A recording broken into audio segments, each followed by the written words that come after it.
friends, నా పేరు Srini Kumar. I'm from Vijayawada. ఇప్పుడు మనం వాస్తు విషయంగా చెప్పుకోబోయే విషయం, గత 30-40 సంవత్సరాల్లో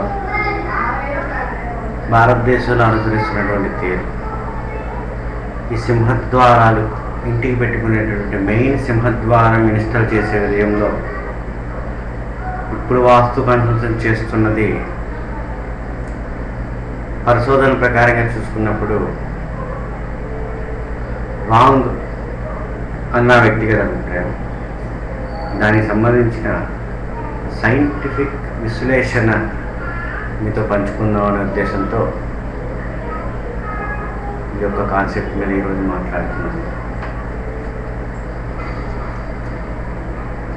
వాస్తవంగా మన ఎర్త్ అనేది ఒక లివింగ్ ఆర్గానిజం అనుకున్నప్పుడు ఈ యొక్క ఎర్త్ ఇంటర్నల్గా కొంత మోల్టెన్ కోర్ అనేది ఉంటుందన్నమాట. ఒక లావా ద్రవం. ఈ యొక్క సెల్ఫ్ స్పిన్ కానివ్వండి, సూర్యుని చుట్టూ తిరిగేటటువంటి రొటేషన్ అండ్ రెవల్యూషన్ ప్రక్రియలో మ్యాగ్నెటిక్ ఫ్లక్స్ అనేది ఎక్సెప్ట్ అవుతుంది. ఇది సౌత్ పోల్ నుంచి నార్త్ పోల్కి అనేది ట్రావెల్ చేస్తుంది. అట్ ద సేమ్ టైం ఈ ఎత్తు యొక్క వేడిని ఆ ఎత్తు యొక్క ఔటర్ పొరకి అందించే ప్రక్రియలో ఆ భూమి పైన స్థిర నివాసం ఏర్పరచుకుంటున్న మనం ఎవరైతే హ్యూమన్ బీయింగ్స్ ఎవరైతే ఉన్నారో, కానీ జంతుజాలం అవ్వచ్చు, యానిమేటెడ్ ఇన్యానిమేటెడ్ థింగ్స్ ఏదైనా అవ్వచ్చు, ఆ ఫ్రీక్వెన్సీస్ అనేవి మనం తీసుకుంటాం. ఈ యొక్క ఫ్రీక్వెన్సీస్ అనేది ఎర్త్ యొక్క ఈ యొక్క ఫ్రీక్వెన్సీస్ ఏదైతే ఎనర్జీస్ ఉన్నాయంటే ఎక్కువగా ఇవి మనం ఎర్త్ యొక్క మిడెస్ట్ పార్ట్లో ఎక్స్పీరియన్స్ ఎక్కువ, అంటే directions, not in the corners. Suppose ఒక ఈక్వేటర్ అనేది తీసుకున్నప్పుడు త్రూ అవుట్ ద ఈక్వేటర్గా ఎనర్జీస్ ఎక్కువగా మనం ఎక్స్పీరియన్స్ అవుతున్నాం. ఒక మెరిడియన్ అనేది తీసుకునేటప్పుడు త్రూ అవుట్ ద మెరిడియన్ అనేది మనం ఆ యొక్క ఎర్త్ ఎనర్జీస్ అనేది వాటి ద్వారా బయటకు వస్తుంది. వాటి ద్వారా మనం ఇంతకుముందు మాట్లాడుకునేటువంటి గ్రిడ్ లైన్స్ ఏవైతే ఉన్నాయో, మొత్తం ఎర్త్ అనేది ఒక ఎనర్జీ గ్రిడ్ లైన్స్ చేత ఆవరించబడి ఉంటుందండి. అవి south to north, west to east ఎప్పుడు ఆల్వేస్ ట్రావెల్ చేస్తుంది. గ్లోబ్ అంతా ఆవరించబడి ఉంటుంది, పర్మిటియేట్ అయి ఉంటుంది అనమాట. కానీ ఆల్మోస్ట్ ఈ ఎనర్జీస్, హార్మోనియస్ ఎనర్జీస్ అన్నీ మనం ఎక్కువ ఏంటంటే డైరెక్షన్స్ అంటే mid part of the house అనేది మనం డైరెక్షన్స్కి మీట్ చేస్తాం. అందువల్ల సెకండ్ పాయింట్ ఏంటంటే, మనం ఒక హౌస్ అనేది ఒక 4 గోడలు ఎంక్లోజ్ చేసి కట్టినప్పుడు కొంత ఫ్రీక్వెన్సీస్తో పల్సేట్ అవుతుంది. దాని ఒక ప్రాణం, ఫ్రీక్వెన్సీస్ అంటే ప్రాణం అనమాట. ప్రాణం ఉన్న జీవులాగా కొంత పల్సేట్ అవుతుంది అనమాట. ఏదైతే హ్యూమన్ బీయింగ్ ఏ రకంగా అయితే విశ్వాసం తీసుకుంటాడో, అదేవిధంగా ఇల్లు కూడా కొంత ఫ్రీక్వెన్సీస్తో పల్సేట్ అవుతుంది అనమాట. ఈ పల్సేట్ అవ్వడానికి కాదంటే ఆరిజిన్ అది ఎక్కడి నుంచి క్రియేట్ అవుతుందంటే, మన ఇంటి మధ్య లోపల ఏదైతే బ్రహ్మస్థానం అయితే మాట్లాడుకుంటామో దానికి మిడెస్ట్గా ఉండే పాయింట్ బ్రహ్మ బిందు అంటాం. ఈ బ్రహ్మ బిందు అనేది ఆరిజినేటర్ యాక్చువల్గా this energies. It is the creator of that energy. ఈ యొక్క ఎనర్జీ ఇంటి లోపల ఏ రకంగా తరంగాలా వ్యాపిస్తుందంటే, ఒక వాటర్ కంటెంట్ ఉన్నటువంటి ఒక నదిలో కానీ ఒక చెరువులో కానీ మీరు ఒక రాయి విసిరినప్పుడు ఆ విసిరివేయబడ్డ రాయి ఎక్కడైతే పడిందో అక్కడి నుంచి తరంగాలు ఏ రకంగా అయితే వ్యాప్తి చెందుతాయో, రాయి విసిరిన దగ్గర నుంచి తరంగాలు ఏ రకంగా అయితే వ్యాప్తి చెందుతాయో, ఆ రకంగా ఇంటి యొక్క బ్రహ్మ బిందువు దగ్గర నుంచి మనం ఏదైతే ఫ్రీక్వెన్సీస్ క్రియేట్ చేయాలని ఐదు కట్టామో ఆ ఫ్రీక్వెన్సీస్ అనేది ఒక తరంగాలాగా వ్యాపించి ఇంటి యొక్క గోడలు, మెయిన్ వాల్స్ ఏవైతే ఉన్నాయో వాటిని బొంబాట్ చేసి మళ్ళీ రిటర్న్ వస్తాయి. ఇదంతా ఒక నిరంతరమైన ప్రక్రియ అనమాట. ఈ యొక్క ఫ్రీక్వెన్సీస్ పుట్టడం అనేది ఒక నిరంతరమైన ప్రక్రియ అనమాట. ఫ్రీక్వెన్సీస్ ఆ రకంగా పుడుతూనే ఉంటాయి. ఆ రకంగా పుట్టినటువంటి ఫ్రీక్వెన్సీస్ మన ఇంటిలో ఎక్కువసేపు ప్రిజర్వ్ అయ్యి ఉండాలి. దట్ ఈజ్ యాక్చువల్గా ఎప్పుడైతే ఎక్కువ శాతం మన ఇంటిలో అప్పుడు ప్రిజర్వ్ అయ్యేటట్టు చూసాము, అప్పుడు ఆ ఇంట్లో ఉండేటువంటి ఇన్హాబిటెంట్స్ ఆ ఫ్రీక్వెన్సీస్ ఎక్కువగా తీసుకుంటారు. కానీ వాస్తవంగా ఇక్కడ ఏం జరుగుతుంది, ఇవాళ సోకాళ్ళు వాస్తు పండిట్స్ చేసేది ఏంటంటే ఈశాన్యాలు, ఆగ్నేయాలు, వాయువ్యాలు, నైరుతి వెళ్ళటం లేదంటే ఈ యొక్క మూలలో పూర్తిగా మూల, ఒక దిక్కుకి పూర్తిగా ఒక మూల ఒక ఓపెనింగ్ చేసి మంచి జరుగుతుందని అక్కడ సింహద్వారాన్ని ఇన్స్టాలేషన్ చేస్తున్నారు.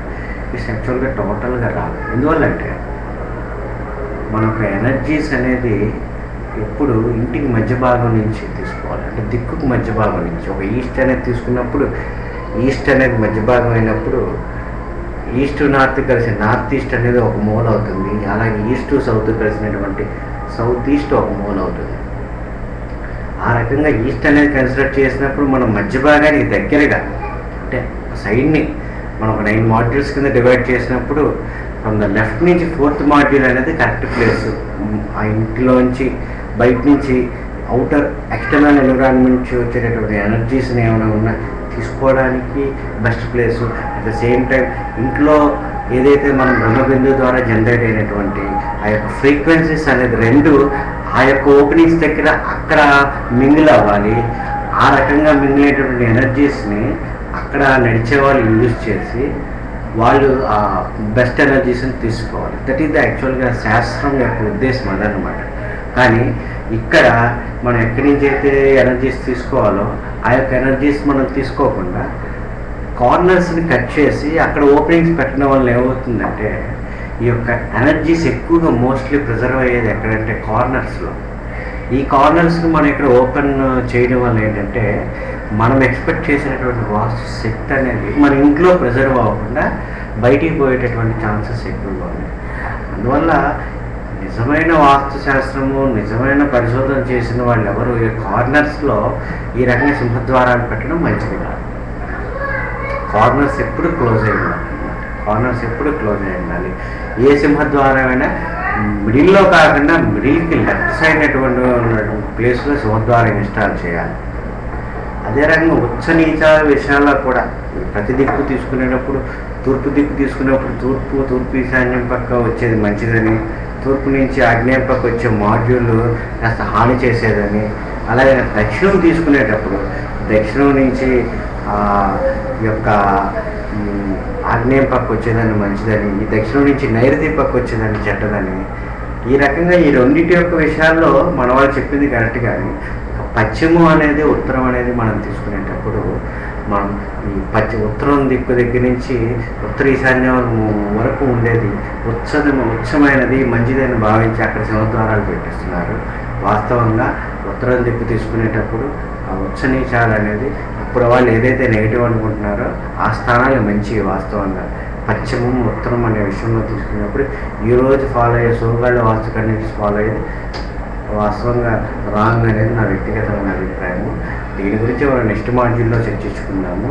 ఈ ఉచ్చ నీచాలు మంచి విషయాలు వాటి గురించి మీరు పర్టికులర్గా మైండ్లో పెట్టుకోవాల్సింది ఏంటంటే ఇల్లు కట్టేటప్పుడు ఇవాళ ఆర్కిటెక్ట్స్ కానివ్వండి ఎవరైనా సరే ఒక మనకి కన్వీనియన్స్ పాయింట్ ఆఫ్ వ్యూలో ఎక్కువ స్పేస్ని మనకి ఉపయోగించుకోవాలి అనే విషయంలో ఒక మూలన చేస్తున్నారు. రెండో విషయం ఏంటంటే అర్బన్ ఏరియాస్లో ఒక 50-60 గజాల్లో 100 గజాల్లో ఇల్లు కట్టవలసిన పరిస్థితి వచ్చినప్పుడు స్పేస్ అనే దాన్ని మ్యాక్సిమం యూటిలైజేషన్ చేయాలనుకున్నప్పుడు ఈ మధ్యలో సింహద్వారం పెట్టడం అనేది నియర్గా మధ్యకి కాదు నా ఉద్దేశం, మధ్యకి కాస్త లెఫ్ట్ సైడ్ ఎక్కడైనా సరే పెట్టడం అనేది కరెక్ట్ అనుకున్నప్పుడు వాళ్ళకి స్పేస్ అన్ని అనుకూలంగా జరగకపోవడం వల్ల దానికి వాస్తు పేరు చెప్తున్నారు. అది రాంగ్.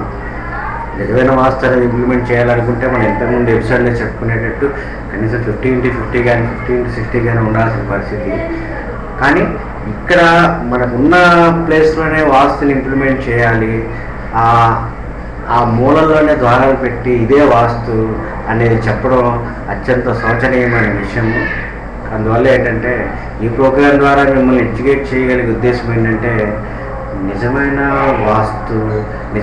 వాస్తు ప్రోటోకాల్ను ఉపయోగించి మనం చక్కని హౌస్ ఏ రకంగా కట్టుకోవాలి, దానికి స్థల సేకరణ ఎంత కావాలనే విషయం మీకు తెలిసినప్పుడు ఖచ్చితంగా మీరు దాని గురించి ఆలోచిస్తారని నేను ఆశిస్తున్నాను.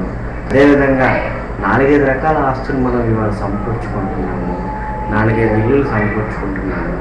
వీటన్నిటికంటే మన ఇంట్లో ఫ్యామిలీ మెంబర్స్కి మనకి అందరికీ అనుకూలంగా ఉండేటట్టు కొంచెం సబర్బన్ ఏరియాస్ అయినా పర్వాలేదు, కనీసం 300-400 గజాలు 2 నార్త్ పోల్ గనాన్ని ఉండేటట్టు విధంగా వేసినటువంటి రోడ్లు ఉన్నటువంటి సైట్స్ మీరు ఏర్పాటు చేసుకొని ఒకే ఒక మంచి ఇల్లు కట్టుకోండి.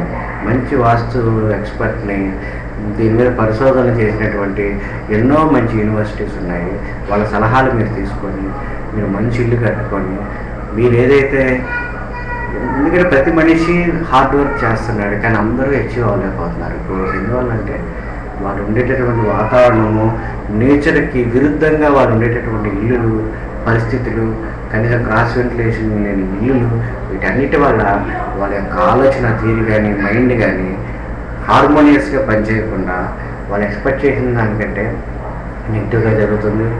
అందువల్ల దయచేసి ఈ యొక్క మనం ఏదైతే ఒక ఎడ్యుకేషన్ చేద్దామనే ఉద్దేశంతో ఎడ్యుకేట్ చేద్దాము. వాస్తు అంటే ఈ యొక్క అపోహ కాదు, ఇది ఒక సైన్స్. ఈ నేచర్ని అర్థం చేసుకోవడానికి కావాల్సినటువంటి అన్ని మంచి విషయాలు నేను మీతో షేర్ చేసుకోవడానికి సిద్ధంగా ఉన్నాను. మీరు కూడా తెలుగు తెలిసి తెలుగు మాట్లాడే, ఎందుకంటే నేను తెలుగులో చెప్తున్నాను కాబట్టి వారికి ఖచ్చితంగా దీని గురించి అడ్వైజ్ చేయండి.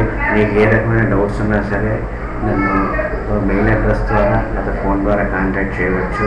లేదా ఒక 10 మంది కలిసి మేము ఏదైనా చక్కగా చేసుకోవాలి, ఇన్వెస్ట్ చేయాలనుకుంటున్నాం అనుకుంటే 10 మంది కలిసిన లేఅవుట్ మనమే దగ్గరుండి వేసుకుందాం. దానివల్ల 30-40% ఖర్చు కూడా తగ్గుతుంది. ఎందుకంటే ఒకసారి లేఅవుట్ అంటే వేసిన తర్వాత దాన్ని మనం మార్చడం కుదరదు. అందువల్ల ఇవన్నీ దృష్టిలో పెట్టుకొని మీరు ఆలోచించమని నా మనవి. Thank you very much. దయచేసి ఈ యొక్క వీడియోని అవకాశం ఉన్నంత వరకు ఎక్కువ ఫ్రెండ్స్కి షేర్ చేయండి. ఇది నా మనవి. Thank you very much.